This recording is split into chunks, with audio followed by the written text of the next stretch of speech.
Welcome back to the channel, guys. I'm so excited you're able to join us today, and you will be too, because I guarantee This is not an official legal guarantee. This is for entertainment purposes only. by the end of it, you will be $100,000 richer. So be sure to stay tuned to the end for me to fulfill my guarantee. Again, not an official guarantee.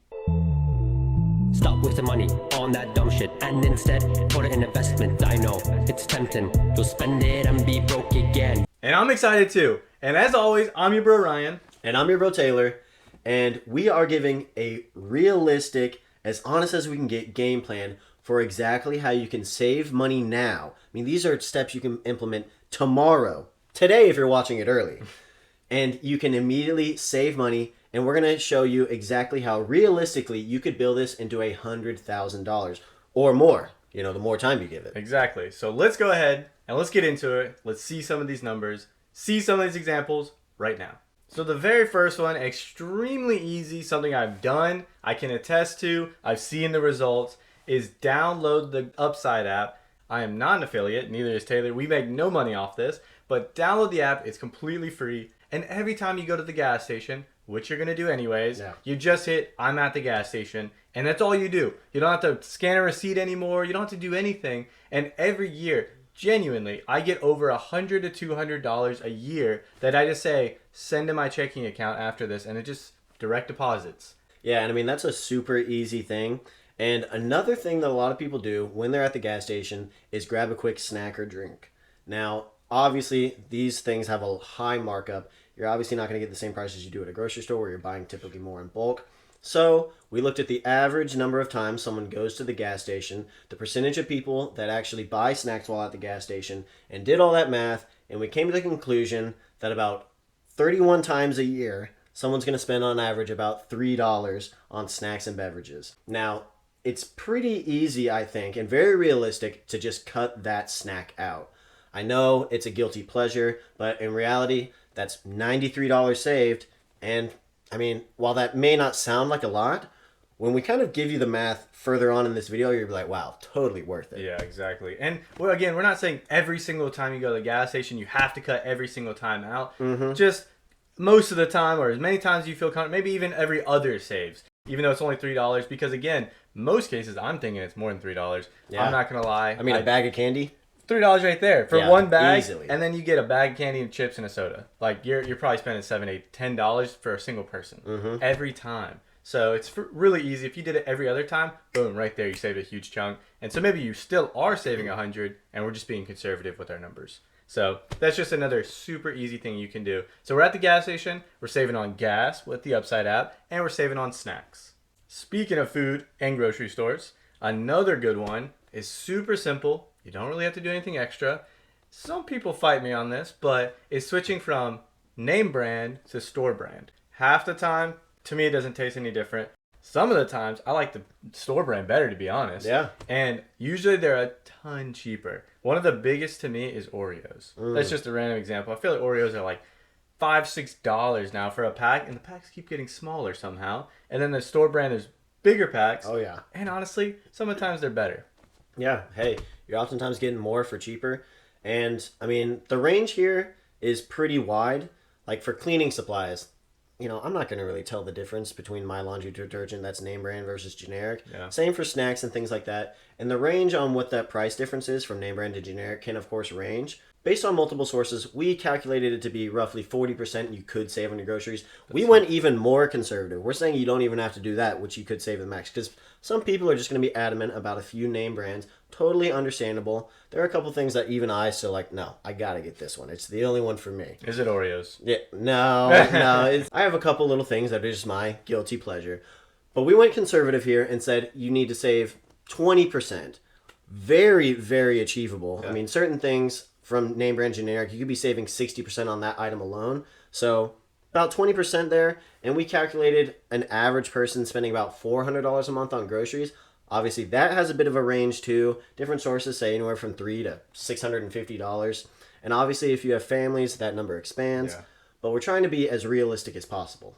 So that 20% out of a $400 monthly grocery bill comes out to about $80. You expand that across the year. Of course, that adds up to $960 saved. And speaking of guilty pleasures, We wanted to keep it super realistic because we know this is a hard thing to give up. But once a week, giving up some fast food or maybe a lunch break or something. Because, like me, for example, I work at an office and I honestly don't like to pack my lunch that often. You know, I'm going to eat out lunch most, if not every day of the week.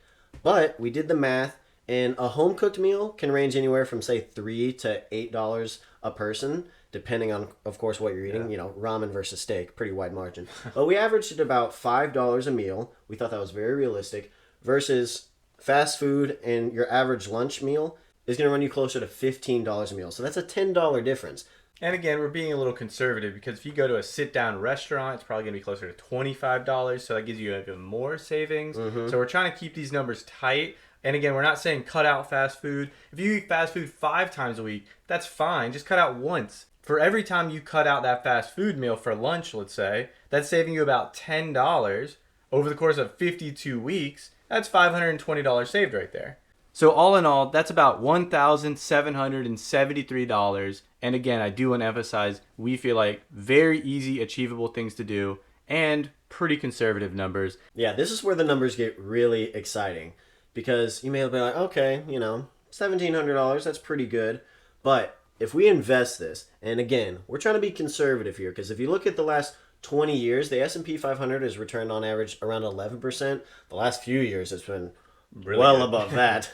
But again, we're being on the more conservative side. So let's say you start investing this at a 10% return. And of course, we're going to break this number up to where you're paying this across the month because a lot of these are monthly savings.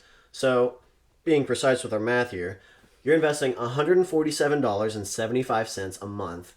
So of course, after 1 year, you've contributed that full $1,773. The interest you've made off that is $79.86, bringing you to a grand total of $1,852.86. Now, after 5 years, you've contributed $8,865. So you've earned $2,447 in interest. That means your total balance is now $11,312. Yeah, this may sound like a bit of a weird timeline, but 8 years, something really magical happens with these numbers. So at this point, your total contributions add up to $14,184. Your total interest is just over $7,005, your total being $21,189.15. But the magical thing that happened here is your year's interest, so the interest you made in that year alone, is $1,837.71. That's more than your annual contribution at this point. So from this point forward, for every dollar you're putting in, you're getting more than a dollar out, essentially. Which is insanely awesome. I know. Because I know a lot of people struggle with investing in their motivation just because by the end of the year they feel like they've made nickels and dimes. Well, here, you're putting in a dollar, you're seeing more than a dollar return. This is where it gets really exciting and it's very easy to keep going. At the 10-year mark, your total contribution is $17,730. Your total interest earned is $11,799.88. So your total amount now is at $29,530. Now, we hit a bit of another funny milestone at 12 years. Our total contributions add up to $21,276. Our total interest that we've made is $18,346.18, bringing our total up to $39,622.18. That year alone, the amount of interest we made was $3,513.44. So now, for every contribution you're giving, it's doubling. That's an exciting thing to see. You're like, wow, put in a dollar and I'm seeing 3x essentially in my account. My portfolio is growing like crazy. And again, this just shows the power of compound interest. So from here on out, golly, I mean, it'd be hard to stop. Right. It's basically with that snowball. Not only are you not putting in effort, it's getting away from you. It's getting so big. It's building so fast. You have zero effort in. You're more chasing it, and it's just going and going and building to the point where you're just watching this massive thing go. So let's take it a little bit further with two last examples. So let's look at the 15-year mark. Your total contribution is $26,600 roughly. Your total interest earned is $32,275. So your total balance at this point is $58,870. And isn't it awesome to see that the total interest you've made is more than your total contributions? But let's expand it even further to that 20-year mark. At this point, your total contributions add up to $35,460, and the total interest that you've made is at $70,662.80. So your grand total, you've exceeded that $100,000 mark, which a lot of people are like, that's just not feasible. You can't reach it. Yeah. That's for the top 1%ers. But we feel like we've set out very realistic, statistic-driven numbers that show that you can get there. Now, of course, there are a lot of variables that come into play. You know, certain habits, certain emergencies come up. There's not always a guarantee that at this particular mark, your average returns will be at 10%. Yep. So, of course, there are factors, but we do think that the numbers are realistic. And to think, guys, all we've done here is cut down one fast food a week. All we've done is download a free app that's free to use with no subscription. All we've done here is switch from some name brand, not even all, keep your favorites, some name brand to generic. And at that point, within 20 years, we're at over $100,000. Imagine if you gave it more time. You could see how, again, that snowball, eventually it hit a threshold that it was unstoppable. And it just kept going. And that's exactly how it works. So let's do one little bonus timeline. Let's say you start investing at 30 and we're going till retirement. So you got 35 years of doing this. At this point, your total contributions are just over $62,000, but your total interest that you've made is over Wait for this, guys. $440,000. That's insane. You're now halfway to $1 million, and this is all you've done. This isn't factoring in any other investments or any other cuts you were willing to make. Because let's say, and we wanted to keep it realistic, but you do cut out one subscription. Or a few coffees. Not all of them. A few coffees a month. Yeah.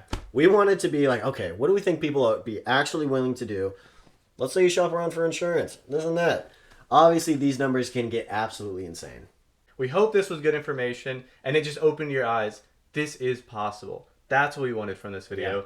Please let us know in the comments anything you have. Your thoughts, your ideas, more tips. Please let us know. Please like this video if you got anything out of it at all. Share with a friend you think this will help. Subscribe to the channel, and stay tuned for the next one. Stop wasting money on that dumb shit and instead put it in investment. I know it's tempting. You'll spend it and be broke again.